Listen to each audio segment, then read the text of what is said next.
রাস্তায় কুড়িয়ে পাওয়া টাকা নিয়ে প্রচলিত রয়েছে নানা মতবাদ। কেউ বলেন সেটি শুভ, কারো মতে আবার সেটি অশুভ। কিন্তু আসল সত্যটা কি? রাস্তায় চলাফেরা করতে গিয়ে অনেক সময় টাকা পড়ে থাকতে দেখতে পাওয়া যায়। তখন স্বাভাবিকভাবেই আমরা নিজেদেরকে ভাগ্যবান বলে মনে করি। বহু মানুষ ওই আশেপাশে কেউ লক্ষ্য করছে কিনা সেটা দেখে নিয়ে টাকাটা তুলে নিয়ে নিজের পকেটস্থ করে ফেলেন। অনেকে আবার গভীর চিন্তায় পড়ে যান, রাস্তায় পড়ে থাকা টাকা তোলা কি আদৌ ঠিক হবে? কিছু মানুষ আবার একটু বেশি টাকা পেলে তার কিছুটা নিজের কাছে রেখে দিয়ে বাকিটুকু মন্দিরে দিয়ে আসেন। কুড়িয়ে পাওয়া টাকা নিয়ে আমাদের সকলের মনেই নানা ভাবনা চলতে থাকে।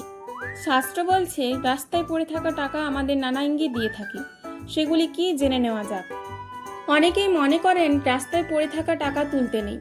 সেই ধারণা সম্পূর্ণ ভুল। রাস্তায় পড়ে থাকা টাকা তোলা অশুভ নয়, বরং এর থেকে মিলতে পারে নানা শুভ ইঙ্গিত। কোনো জরুরি কাজে যাওয়ার সময় যদি রাস্তায় টাকা পড়ে থাকতে দেখেন, তাহলে বুঝতে হবে সেই কাজে আপনি সফল হবেন। রাস্তায় যদি খুচরো পয়সা কুড়িয়ে পান, তাহলে শীঘ্রই কোনো সুসংবাদ পেতে পারেন। টাকা ভর্তি মানিব্যাগ রাস্তায় কুড়িয়ে পেলে বুঝবেন আপনার ভাগ্যে পৈতৃক সম্পত্তি লাভের যোগ রয়েছে।